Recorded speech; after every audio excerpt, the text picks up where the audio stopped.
दोस्तों आज मैं आप लोगों के लिए एक Thai survival thriller film the pool को एक्सप्लेन करने वाला हूं और ये 2018 में आई थी। मूवी की शुरुआत में हम एक जगह को देखते हैं जहां पे एक स्विमिंग पूल होता है और वहां फोटो शूट चल रहा होता है। शूटिंग में वो लोग पूल के अंदर के शॉट्स ले रहे होते हैं। फिर हम एक डे नाम के आदमी को देखते हैं जो उसी सेट पे काम करता है। फिर वहाँ डे की गर्लफ्रेंड आती है जिसका नाम कोय है। वो दोनों एक दूसरे से बहुत प्यार करते हैं। वो डे को बताना चाहती है कि वो उसके बच्चे की माँ बनने वाली है, लेकिन वो डे के एक्सप्रेशन से समझ जाती है कि डे अभी बच्चा नहीं चाहता है क्योंकि उसकी हालत अभी एक बच्चे को पालने की नहीं है। इसलिए कोई प्रेगनेंसी की बात डे से छुपा लेती है। नेक्स्ट डे जब फोटोशूट खत्म हो जाता है तो सभी लोग वहाँ से चले जाते हैं और वहाँ सिर्फ डे और उसका डॉग और उसका एक फ्रेंड बचते हैं। डे को डायबिटीज़ है, इसलिए उसे रेगुलर इंसुलिन के शॉट्स लेने पड़ते हैं। इसलिए डे का फ्रेंड जाने से पहले उसके लिए पिज्ज़ा ऑर्डर करता है और एक इंसुलिन का सिरिंज रिफिल करके रख देता है और पूल को खाली करने वाला लीवर डाउन करके डे से कहता है कि पानी के खत्म होने से पहले ही तुम बाहर आ जाना, और वहां से चला जाता है। उसके जाने के बाद वहाँ सिर्फ डे और उसका डॉग होता है। दरअसल डे को शूट के बाद पूल में से शूटिंग का सामान बाहर करना था, लेकिन डे की आंख लग जाती है और जब वो उठता है तो देखता है कि पूल में पानी का लेवल काफ़ी डाउन हो चुका है। वो किनारे आकर पूल से निकलने की कोशिश करता है, लेकिन देखता है कि पूल में पानी अब काफ़ी कम हो चुका है। किसी तरह वो पूल से निकलने की कोशिश करता रहता है लेकिन नहीं निकल पाता है और उसी में उसकी उंगली का नाखून भी उखड़ जाता है। फिर वो ज़ोर से आवाज़ लगाने लगता है कि कोई उसकी आवाज़ सुन के उसकी हेल्प कर दे, लेकिन कैमरा जूम आउट होता है और हम देखते हैं कि वो एक सुनसान जगह है और उसकी मदद के लिए वहां कोई नहीं आ सकता है। इसके बाद उसे अपने फ़ोन की घंटी सुनाई देती है जिसमें कि कोई का कॉल आ रहा था। वाइब्रेशन की वजह से फ़ोन स्लाइड करते करते पूल के किनारे आ जाता है। डे अपने फ़ोन को पकड़ने के लिए रेडी हो जाता है, लेकिन तभी उसके डॉग का पैर फिसल जाता है और वो पूल में लटक जाता है। जल्दी से जाकर डे पहले अपने डॉग को बचाता है और किसी तरह उसे पूल से बाहर निकालता है और दूसरी तरफ उसका फ़ोन पूल में गिर जाता है, लेकिन वो देखता है कि चार्जर में लगे होने के कारण उसका फ़ोन वायर से लटक जाता है। डे जल्दी से जाकर फ़ोन को पकड़ने की कोशिश करता है, लेकिन उसका फ़ोन उसके हाथ से छूट के पानी में गिर जाता है और ख़राब हो जाता है। इसके बाद डे पानी के नीचे जाता है और ड्रेनेज होल के ढक्कन पे कपड़ा लगा देता है ताकि पानी जल्दी खत्म ना हो। बाहर पिज्ज़ा डिलीवरी वाला आता है और उसे वहाँ कोई भी दिखाई नहीं देता है, इसलिए वो पिज्ज़ा को वहीं रख देता है और जाने लगता है। डे पानी के नीचे से डिलीवरी गाय को देख लेता है, लेकिन जब तक वो तैरकर ऊपर आता है वो डिलीवरी वाला वहाँ से जा चुका होता है। फिर थक हार कर डे पूल में ही सो जाता है। कुछ देर बाद उसकी गर्लफ्रेंड कोई वहां आती है और डे को पूल में देख के वो भी जाने लगती है। डे उसे पूल में आता देख जोर से चिल्लाता है उसे मना करने के लिए, लेकिन कोई डर जाती है और उसका पैर फिसल जाता है जिससे कि उसके सिर पे चोट लग जाती है और वो पूल में ही गिर जाती है। कोई के सिर पे काफी गहरी चोट आ जाती है जिससे कि वो बेहोश हो जाती है और काफी खून बहने लगता है। डे उसे फ्लोटिंग ट्यूब पे लेटा देता है और ड्रेनेज के ढक्कन से कपड़ा हटा देता है पानी कम करने के लिए, क्योंकि अब वो ज्यादा देर तक तैर नहीं सकता है। फिर रात होती है और डे का डॉग काफी भौंकने लगता है और डे देखता है कि वहाँ कहीं से एक खोया हुआ क्रोकोडाइल आ गया है। वो उस डॉग की तरफ बढ़ने लगता है, लेकिन वहाँ रखे पाइप्स पे फिसलने की वजह से वो भी पूल में ही गिर जाता है। अगली सुबह तक पूल का सारा पानी खाली हो जाता है और वो क्रोकोडाइल मुंह खोल के वहीं पे सो रहा होता है। फिर डे को कोई की जेब से प्रेगनेंसी टेस्ट किट मिलता है जिससे उसे पता चल जाता है कि कोई प्रेग्नेंट है। फिर डे कोई का घाव देखता है जो कि बहुत गहरा था, इसलिए वो उसे बंद करने के लिए टेप ढूंढने लगता है जो कि उसके दोस्त ने उसे फेंक के मारा था। ढूंढते हुए वो देखता है कि वो टेप क्रोकोडाइल के मुंह में। डे बहुत ही सावधानी से उस टेप को बाहर निकाल लेता है और कोई के सर में लगा देता है। इसके बाद डे उस ड्रेनेज के ढक्कन को खोलता है और कोई के पास जाता है और जब वो उसके पास होता है तो देखता है कि क्रोकोडाइल उसके अंदर चला गया है। वो भी उसके अंदर जाता है और उसे दो रास्ते दिखाई देते हैं। डे क्रोकोडाइल के ऑपोजिट वाले रास्ते में जाता है। वो बाहर पहुंच जाता है, लेकिन देखता है कि वो रास्ता बंद है और गेट पे ताला लगा हुआ है। फिर वहीं पास के एक मिरर में वो देखता है कि क्रोकोडाइल वापस पूल में आ चुका है और कोई की तरफ जा रहा है। डे जल्दी से वापस पूल की तरफ जाता है और उस क्रोकोडाइल को कोई से दूर कर देता है। फिर कुछ देर बाद कोई को होश आता है। डे उसे बताता है कि वो दोनों पूल में फंस गए हैं। फिर रात होती है और वो दोनों ही काफ़ी भूखे होते हैं। तभी डे अपने डॉग को पिज्ज़ा खाते हुए देखता है।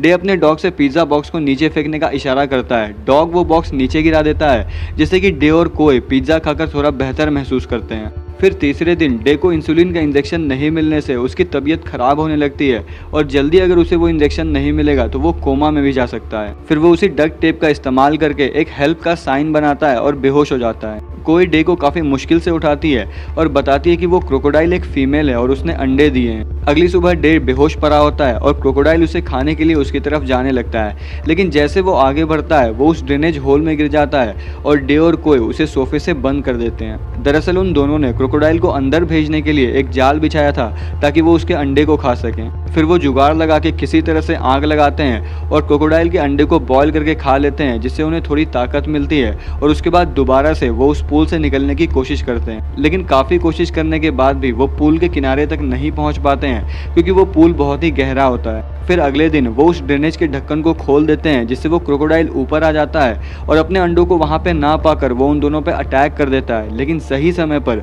वो दोनों उसके अंदर चले जाते हैं और उसके ढक्कन को लगा देते हैं। इसके बाद जब वो दोनों अंदर होते हैं तो डे की हालत ख़राब होने लगती है, क्योंकि उसे जल्द से जल्द अब इंसुलिन का इंजेक्शन चाहिए था।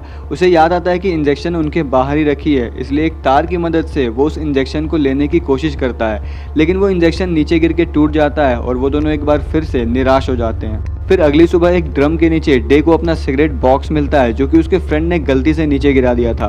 डे उस बॉक्स में इंसुलिन इंजेक्शंस भी रखता है और फाइनली वो इंजेक्शन लगा लेता है, जिससे कि उसकी तबीयत थोड़ी बेहतर हो जाती है। इसके बाद उन्हें बाहर से कुछ आवाज़ें आती हैं और डे को बाहर एक ग्लाइडर यानी कि पैराशूट दिखाई देता है। उसे सिग्नल देने के लिए डे बाहर जाता है और कोई से कहता है कि वो उस कमरे को ड्रम से सील कर दे ताकि वहाँ क्रोकोडाइल ना आ जाए। बाहर निकलने पर डे देखता है कि उस पैराशूट के साथ कोई इंसान नहीं बल्कि एक बच्चे का खिलौना है। फिर इसी बीच तेज हवा की वजह से फेंस का तार टूट के पूल में आकर लटक जाता है। डे उसकी मदद से ऊपर चढ़ने की कोशिश करता है और लोहे के नुकीले तार की वजह से उसके हाथों से खून बहने लगता है, लेकिन फिर भी वो दर्द को भूलकर ऊपर चढ़ने की कोशिश करता है। फिर काफ़ी ऊपर पहुंच जाने पर वो वायर टूट जाती है और नीचे गिरने की वजह से डे का पैर टूट जाता है और वो बेहोश हो जाता है। जब उसकी आंख खुलती है तो वो देखता है कि क्रोकोडाइल उसके पैर चबा रहा है। डे उसे किसी तरह हमला करके दूर भगाता है, लेकिन उसके पैर से काफ़ी खून बहने लगता है। फिर उस क्रोकोडाइल से बचते हुए वो वापस उसी होल में जाता है और इस बार दूसरी तरफ जाता है। दूसरी तरफ जाने पर वो एग्जिट देख के सोचता है कि अब वो आज़ाद हो गया है, लेकिन ढक्कन खोलकर जब वो बाहर निकलता है तो देखता है कि वो उसी पुल के साइड वाला दूसरा पुल है। ये देख के डे अब और भी ज़्यादा निराश हो जाता है और वापस अंदर चला जाता है। अब तक इन्हें 7 दिन हो चुके थे और अगली सुबह वहाँ 2 लोग आते हैं जो अपना टॉय लेने यहाँ पे आए थे, जो कि पूल में गिर गया था। वो सीढ़ी लगाकर पूल में उतरते हैं अपना टॉय लेने के लिए, लेकिन उन्हें ये अंदाजा नहीं है कि सोफे के पीछे क्रोकोडाइल सो रहा है। फिर वो अपना सामान लेकर वापस जाने लगते हैं। डे उन दोनों की आवाज़ सुनकर बाहर आता है, लेकिन तब तक वो दोनों जा चुके होते हैं। फिर तभी डे को वहाँ पे वही सीढ़ी दिखाई देती है जिससे वो दोनों नीचे आए थे। डे खुश होकर उस सीढ़ी की ओर जाने लगता है, लेकिन तभी वहाँ पे वो क्रोकोडाइल आ जाता है। डे किसी तरह हिम्मत जुटाता है उसे मारने के लिए। इधर काफी बारिश होने के कारण उस जगह पे पानी भरने लगा था जहाँ कोई थी। वो उस ड्रम को हटाकर वहाँ से निकलने की कोशिश करती है, लेकिन वो उसे हटा नहीं पाती है। और इधर डे पे वो क्रोकोडाइल हमला कर देता है और उन दोनों की फाइट होने लगती है। फाइट करते वक्त डे मिरर में देखता है कि जहाँ कोई है वहाँ पे पानी भर रहा है, इसलिए वो सोफे का एक पैर तोड़कर उस क्रोकोडाइल की आंख में डाल देता है और सीढ़ी की तरफ जाने लगता है। लेकिन जिस पाइप से वो सीढ़ी बंधी होती है वो खिसक जाता है और सीढ़ी ऊपर चली जाती है। ये देखकर डे पूरी तरह से होपलेस हो जाता है और हार मान जाता है। फिर वो क्रोकोडाइल डे पे हमला कर देता है और अपने जबड़े से उस पर वार करता है। और जब वो क्रोकोडाइल अपने जबड़े से डे के मुंह को काटने वाला होता है कि तभी उसे एक सीटी की आवाज़ सुनाई देती है, जो कि कोई बजा रही थी, क्योंकि वो ड्रेनेज पानी से पूरा भर चुका था और वो डे को सिग्नल देना चाहती थी। फिर डे सीटी की आवाज़ सुन के उठता है और तुरंत ही क्रोकोडाइल के मुंह के बीच एक लकड़ी डाल देता है। सीटी की आवाज़ सुनकर डे का डॉग भौंकने लगता है और डे की तरफ जाने लगता है। वो उसे मना करता है, लेकिन डॉग पूल में कूद जाता है और चेन से गला कसने की वजह से उसकी मौत हो जाती है। डे को इससे बहुत दुख होता है और बहुत गुस्सा भी आता है, इसलिए एक मेटल पाइप को लेकर वो उस क्रोकोडाइल के मुंह में डाल देता है और उसे मार देता है। फिर डे अपने डॉग की बॉडी को पकड़ के ऊपर चढ़ता है और चेन की मदद से बाहर निकलता है और एक पाइप की मदद से वो उस ढक्कन को खोल के कोई को पानी से बाहर निकालता है। सीपीआर देने के बाद भी कोई उठती नहीं है और डे काफ़ी रोने लगता है, लेकिन फिर अचानक कोई को होश आता है और वो जिंदा होती है। फिर दोनों गले मिलते हैं और यहीं पे ये मूवी खत्म हो जाती है। तो दोस्तों, अगर आप लोगों को ये वीडियो पसंद आया हो तो वीडियो को एक लाइक ज़रूर कर देना और ऐसे ही और वीडियोज़ देखने के लिए चैनल को सब्सक्राइब ज़रूर कर लेना। मिलेंगे नेक्स्ट वीडियो में।